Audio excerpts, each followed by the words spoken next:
Esta semana la Procuraduría informó lo que ya todos sabíamos, que Quirinito no está muerto. Después de hacer una investigación, ellos determinaron que no hay nada que pueda indicar que Quirinito haya muerto. Bueno, ese joven, Pedro Alejandro Castillo Paniagua, Quirinito, era señalado como sicario de una organización criminal de narcotraficantes y a él lo sometieron por el secuestro y desaparición del empleado privado Víctor Manuel Mella.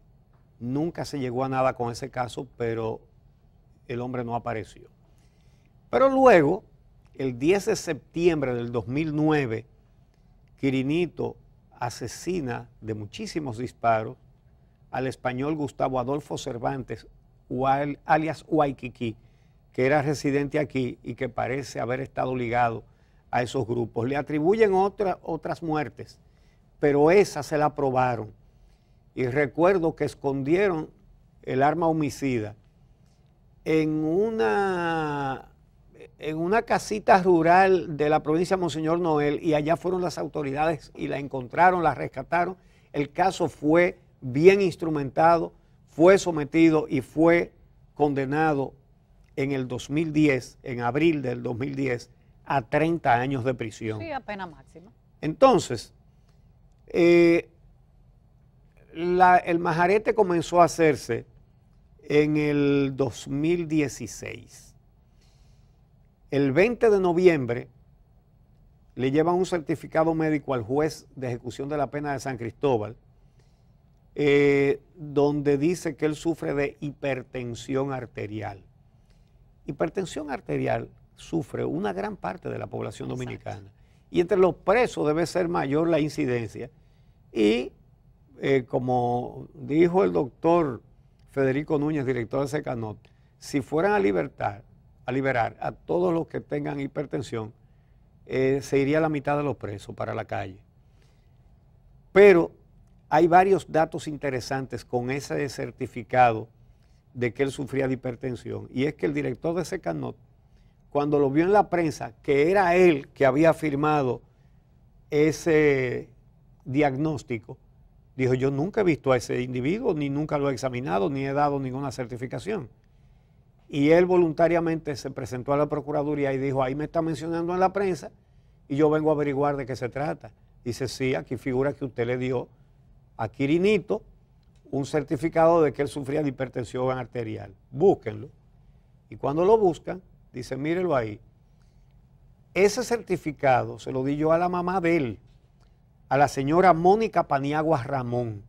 Dice: esa sí es paciente mía. Yo no sabía que esa era la mamá del tal Quirinito ni nada. Es una paciente que yo la examiné y ella me pidió una certificación y yo se la di.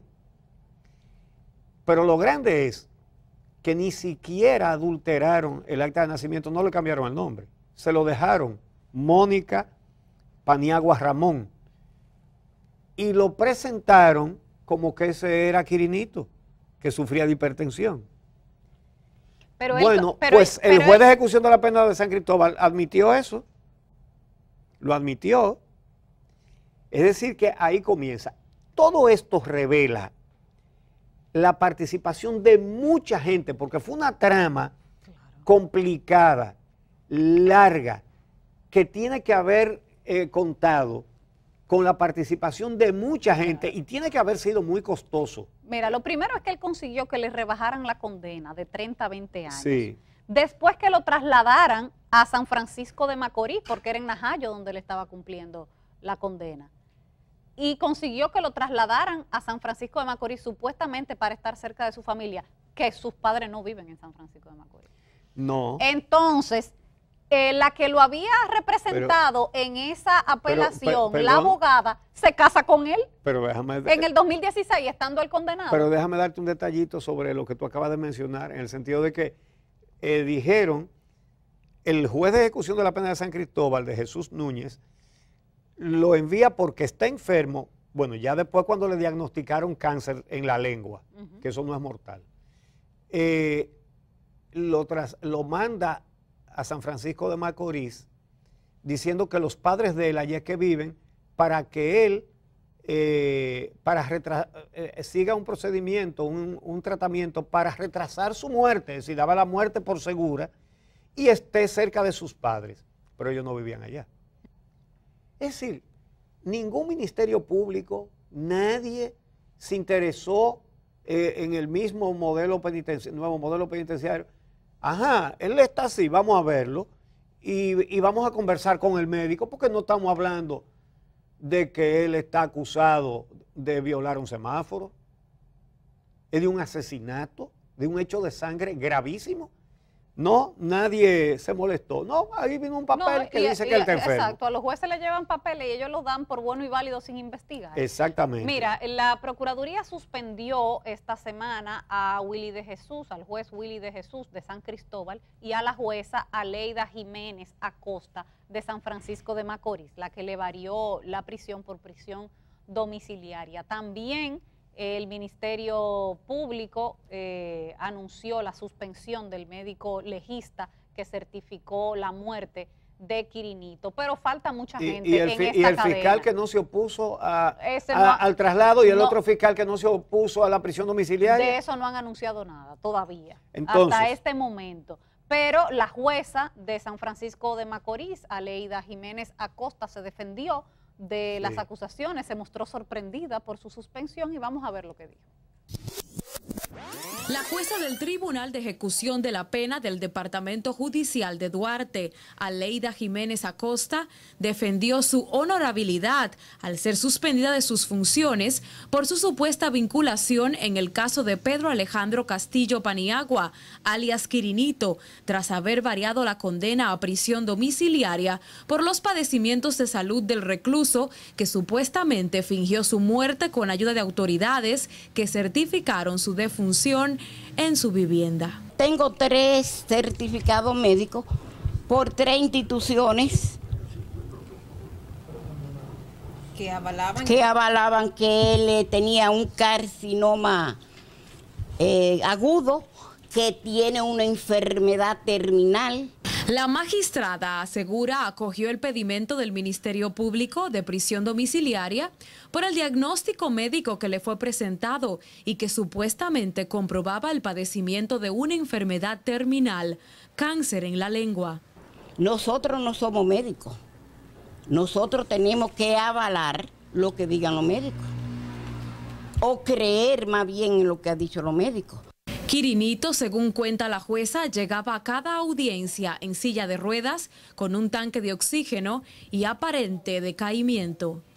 Una de esas certificaciones que daba cuentas del diagnóstico fue emitida por un oncólogo de un centro de salud privado en Santiago, por lo que para tales fines, Castillo Paniagua, condenado por homicidio, tuvo que ser trasladado, permiso dado, según indica la magistrada, por el procurador de la Corte de Apelación de Duarte, Felipe Restituyo. Quien ordenaba esos traslados era el Ministerio Público.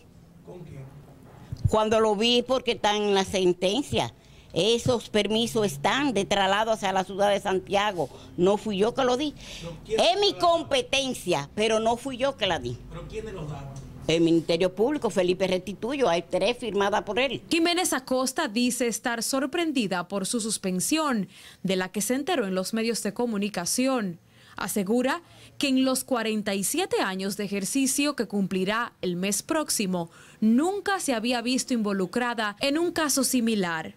En noviembre voy a cumplir 47 años. Yo entré el 16 de noviembre del año 1970 y por primera vez me veo envuelta en algo parecido. ¿Qué pasa? ¿Cómo es posible esto? Por el grado de corrupción al que ha llegado la justicia dominicana, que ha sido llevada. Recuerden, en el anterior gobierno del PLD se contrajo una deuda externa sin pasar por el Congreso, a pesar de que el Congreso lo controlaban ellos mismos. Sin embargo, decidieron hacerlo por detrás. El presidente Fernández autorizó, le dio una autorización escrita a Félix Bautista para que firmara un endeudamiento con la Sunlan, y se hizo a espaldas del Congreso, lo cual es un delito grave. Si la justicia hubiera funcionado y hubieran juzgado a los culpables de eso, y hubieran investigado al presidente, y lo hubieran interrogado, y este endeudamiento por atrás del Congreso, que era lo que había que hacer, y al mismo Félix Bautista, no, pues no, eso no se podía hacer. Y lo que sucedió fue que al único de los, o a uno de los pocos jueces de la Suprema que dijo que eso había que dilucidarlo, el presidente Fernández lo sacó de la Suprema, al magistrado Julio Aníbal Suárez, y entonces ahí ya él tenía a Mariano Germán, un cuadro político suyo, como presidente de la Suprema, y en la Corte Penal de la Suprema, que es la que tiene que ver los casos de corrupción, de 5 jueces puso a 3 cuadros del partido. Y como el procurador que tenía entonces, que era Radamés Jiménez, era miembro del Comité Central, como el de ahora también lo es, y el anterior también lo es, sí, la justicia copada para que no sea posible juzgar casos de corrupción. Y de ahí, cuando el mismo Radamés Jiménez a Félix Bautista, 6 acusaciones que tenía, se las reunió todas en un mismo archivo definitivo. Después le prohíben a la fiscal del distrito investigar a Víctor Díaz Rúa. Después, cuando lo someten y le prueban que ha depositado 27,000 millones, entonces le dan un no al lugar con esos jueces que son cuadros políticos. Y cuando la justicia llega a esa condición, ya todo se pierde.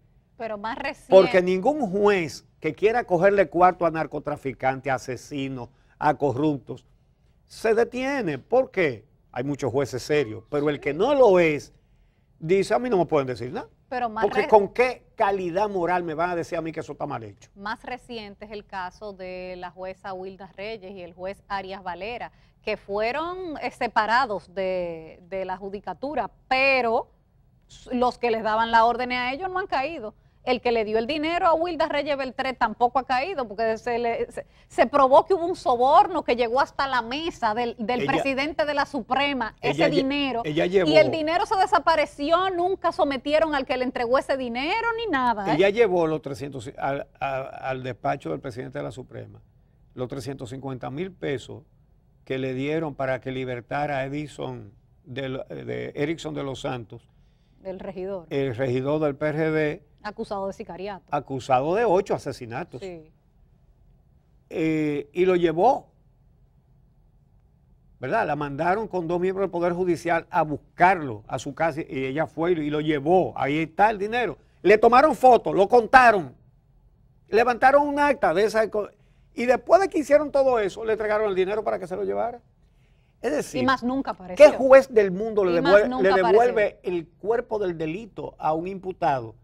Pues eso no lo hizo cualquier juez, no lo hizo el presidente de la Suprema Corte de Justicia, porque no sabían lo que iban a hacer con el dinero. ¿Por qué? Porque si eso se dilucidaba, entonces iban a caer una cantidad de cosas que iban a salir a relucir, que lo podían decir los mismos imputados. Y todo eso ha pasado aquí. Y hay un silencio enorme con Entonces, eso. mira, cuando Blas Peralta dice, a mí en apelación me rebajan esa sentencia a 20. Él sabe lo que está diciendo. En casación me la bajan a 10 y en 3 años yo estoy en mi casa. Él sabe muy bien lo que está diciendo. Él sabe que en este país eso es posible. Él sabe cómo es. Él sabe que es posible. Sí. Entonces, que nadie se asombre de lo que ha pasado con Quirinito. Todo eso es lógico en una justicia que está hasta aquí de fango. Hasta aquí, hasta aquí. El lugar donde más corrupción hay es en la que lo tiene que castigar y perseguir, en la justicia. Esa es la realidad y eso se tiene que acabar en este país, pero no se acaba solo. Eso se acaba solo si usted, amigo, amiga, deciden luchar por un país decente, deciden luchar por el país que soñó Juan Pablo Duarte y deciden unirse a las protestas pacíficas para reclamar justicia independiente y fin de la impunidad. Vamos a la